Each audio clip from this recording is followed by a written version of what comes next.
Guys, I'm not really sure what it is, but I've just been having a great week. I mean, we just came off of a 4-day work week, a 3-day holiday. The Iowa State Cyclones are about to beat the brakes off the Hawkeyes in a couple hours here. But more importantly than any of those things, I have a bunch of manga to show you guys in today's video that I've picked up over the past month. We have a whole bunch of stuff that I bought from the used store, some really cool finds in there. And after we go through those, I actually have a big package of brand new manga that I've been waiting for. So this is going to be a kind of hybrid between manga haul and manga unboxing. But without any more delay, I say we get right into my manga haul for the month of August. We're gonna really quick get some stuff out of the way that I bought with the sole intention of selling. Still some really interesting titles I found out in the wild this month. Starting things off here, we have a couple volumes of the Kurosagi Corpse Delivery Service. Here we have volume 13, which is still shrink wrap sealed, and a volume 14 as well. I've done pretty well on some of these volumes in the past. Granted, that was a couple of years ago when manga was really booming, especially the out of print stuff, but I've seen some good comps for these, so hopefully at $5 a piece, I'll do pretty well. The next volume I was really surprised to see out in the wild, we have volume 3 of One Piece. This is a gold foil variant. Now, this was like $3 and the store was having a 30% off sale, so I got this for dirt cheap. And just in my excitement for that price, I bought it without a single hesitation. When I brought it home, I realized, I don't know if you can see, it's kind of damaged. There's some tearing on the spine, but I mean, for less than $3, I really couldn't say no. This thing could have been covered in Cheeto dust and fentanyl. I still probably would have took it home. Next, we have a volume of Reborn or Hitman Reborn. This is volume 4. Got this for $5 at Half Price Books, which was an awesome find. Next, we have some volumes of the Fate Stay Night manga. This is volumes 1, 2, 4, 5, and 6. So not the complete 1 through 6, but I did some looking up on eBay for comps, and some of these volumes go for a little bit over cover price, so this should hopefully be a pretty good flip. I think I've sold this volume in particular in the past for around $30. And you know, all this money just goes right back into buying manga that I want for my own collection, so personally, I see this as a huge win. But enough of the manga that I bought to sell. Now we're gonna get into the used manga that I found for my own personal collection. And the first thing we have here, I'll get it from the table, is actually 1 through 12 of Death Note. Now, I know some of you guys are probably thinking, PromG, you have all this manga in your collection and you don't have Death Note. I haven't for a while. I read this when I was, I think, a freshman in college, which was, oh god, that was years ago now. And I really enjoyed it, but I sold it off to buy some other stuff, thinking I'd get the black editions down the line, and I just never did. So when I found these for $4 a piece at the local store, had to pick them up. The next 2 volumes I picked up used actually come highly acclaimed from another manga tuber you may be familiar with. Of course, I'm talking about the one, the only, the Manga Sloth. That is volumes 1 and 2 of Tomahawk Angel. Now, I've heard Sloth talk highly about this series numerous times, whether it be in his videos or I believe some of his TikToks or shorts. But man, I read these 2 volumes and I was thoroughly impressed. It's basically about this girl right here who kind of wakes up with some sort of amnesia in like this apocalyptic wasteland kind of world where there's big monsters and someone behind the scenes is pulling the strings. It's almost like she lives in a simulation. And I won't say too much more about this because it is absolutely crazy. You should definitely read it. But at the end of the second volume, we're about to get into like kind of a training arc, I believe, which is one of my favorite things in all of manga and anime. So I am super pumped to pick up more of these as they come out. I think the Manga Sloth actually said that the creator of this series is pretty tapped in and watches some of the videos that people make about his stuff. So sir, if you're watching this video, this shit bangs. Keep up the good work. Next up here, we have some more volumes I found at Half Price Books, and at a good time too, because I was actually considering buying these new for full cover price. So I was lucky to find a good deal on volumes 2 through 6 of The Girl from the Other Side. Now, I believe I also found the first volume of this series at Half Price Books a few months ago. I read it. It was so unique. Really enjoyed it. Basically about this little girl who gets taken in by this kind of monster guy in this kind of post-apocalyptic world where the humans and the beasts on this separate side of this wall. The art and the line work in this manga is really cool. It has a very distinct feel, and I just finished reading the second volume and the ending was crazy. I mean, this series is going to go in some awesome directions, I can already tell, and I was so glad to find these few volumes for a great deal out in the wild. And the final 3 manga volumes that I found actually found yesterday at the used store, that is volumes 1 through 3 of Under Ninja. Now, this is a series that, when it was announced, I saw a whole lot of hype about, and I said, you know what, I'm picking these up day one. Clearly I didn't. But you know what, the past is in the past. I have them now, and that's what's important. But like I said, I got these at the used store yesterday, and actually, as the guy was ringing me up, one of the other workers who was in the back said, dude, you're picking up Under Ninja? That series is so fun. Which honestly is all the assurance I need, because I actually have heard some people say this isn't very good. But you know, some of my favorite series of all time, people say are absolute trash. So having heard opinions from both sides of the spectrum, I'm just hoping this will be a fun read and go in with low expectations, hoping to have a great time. And now we're at the point in the video where we're going to be opening up the package full of brand new manga I bought from Alibris. Now, this box mostly contains manga that's released in the past several months, because I actually haven't bought a new manga haul in quite a while. Just as I'm opening up the box, I can already see some covers for series that I've just been patiently awaiting new volumes to come out for. It's a great weekend.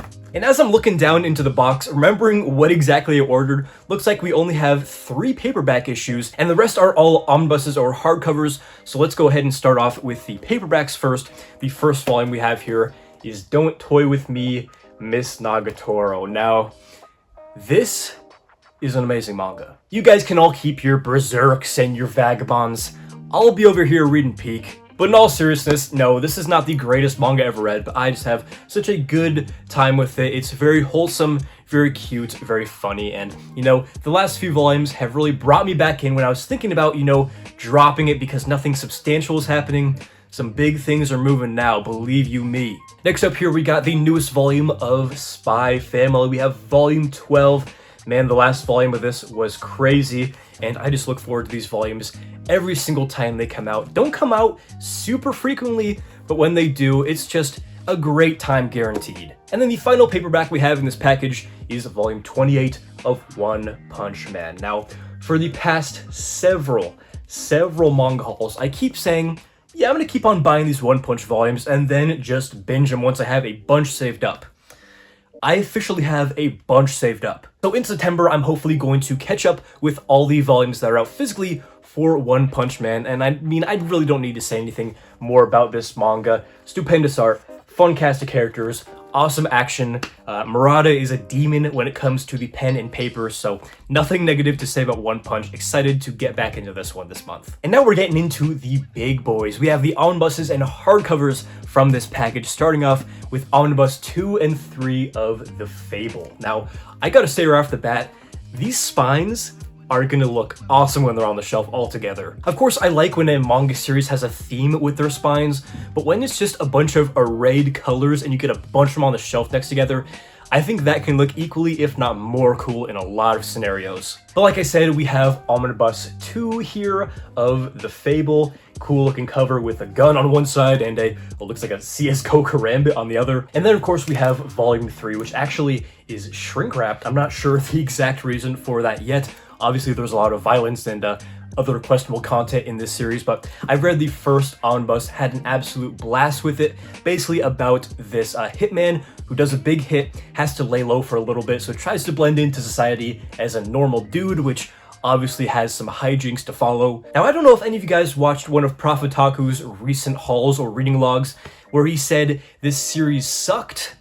Man, don't listen to him, just listen to me. I'm the only voice of reason in this community, it seems. The Fable is awesome. If the synopsis sounds like something that'd be interesting and fun for you, I assure you it is. Go check out The Fable. Next up here we have another shrink-wrapped omnibus that I'm so excited for. That is Omnibus 2 of Shinichi Sakamoto's Innocent. Now, I'm not sure if the third one of these omnibuses is out yet, but I only got around to reading the first one somewhat recently, and man, it absolutely blew me away. I mean, the artwork is one thing, you know, it's obviously super realistic, beautiful, and distinct, but just the heavy themes and the imagery that are shown in that manga, along with the characters, I mean, everything about it was just spectacular, and I'm so excited to get into this one. This is a series that is definitely not for the faint of heart, I can assure you. It is shrink wrapped for a reason, but if you're into darker, historical, gruesome and depressing at times manga,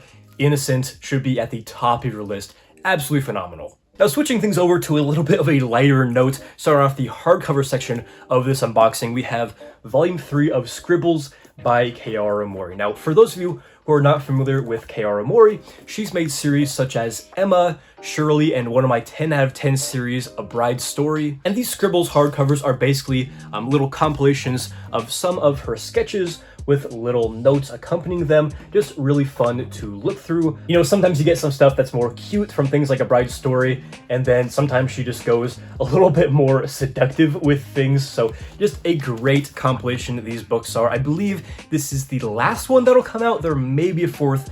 Don't quote me on that, but just glad to finally have these in English in beautiful yen press hardcovers to add them to my Mori collection. The next manga volume we have here is another hardcover for one of my favorite mangas of all time. I say it time and time again, Taya Matsumoto is a GOAT. And here we have one of the newer volumes of Tokyo These Days. This is volume 2. And yeah, I've been loving this one so far. Definitely one of Matsumoto's most grounded works. You know, some of the stuff can get pretty abstract and just zany. This one is about a manga, takes place, you know, in real life. So in a way, this series is kind of a breath of fresh air for, you know, a mangaka who I love all of their series, but they are more wacky and kind of up in the clouds. This one is a lot more down to earth and relatable. So yeah, having a great time with this one. I know a lot of other Matsumoto fans are, and I'm looking forward to the final volume of this coming out hopefully very soon. And last but definitely not least, the final 2 volumes for this manga haul are going to be volumes 11 and 13 of Burdenson's Fist of the North Star. Obviously, Fist of the North Star is a classic manga series, influenced some of our favorite manga that we have ever, and yeah, finally adding 2 more hardcovers to the collection. And you may be asking yourself, PromG, why did you get 11 and 13 and just skip 12? Well, actually skipped 11 several months ago, and now I'm finally getting around to buying that volume I was missing, and of course picking up the newest one. I really don't know what I can say about Fist of the North Star other than that it's a classic worthy of all the hype it gets. You have some beefy dudes just beating the shit out of each other, but also some very underrated characters and emotional moments in this series. It's everything I love in a manga, everything I look for. If you have not been picking these up, if you've been sleeping on Fist of the North Star, what are you doing? Go start this series. It is awesome. So guys, that is going to wrap up this month's manga haul video. Hopefully you enjoyed seeing everything I picked up. There was quite a great amount and variety of volumes and series in today's video, so hopefully you enjoyed. Make sure to go in the comments below and leave a comment telling me what was your favorite pickup that you bought this month. I'm curious to see what all you guys got. And again, I just want to say thank you for stopping by the channel today, hanging out, seeing what manga I picked up, and supporting the content. If you enjoyed this video, make sure to leave a like and subscribe for more manga videos just like this. So yeah, this has been ThePromG. Hopefully you enjoyed the video, and as always, hope to catch you in the next one.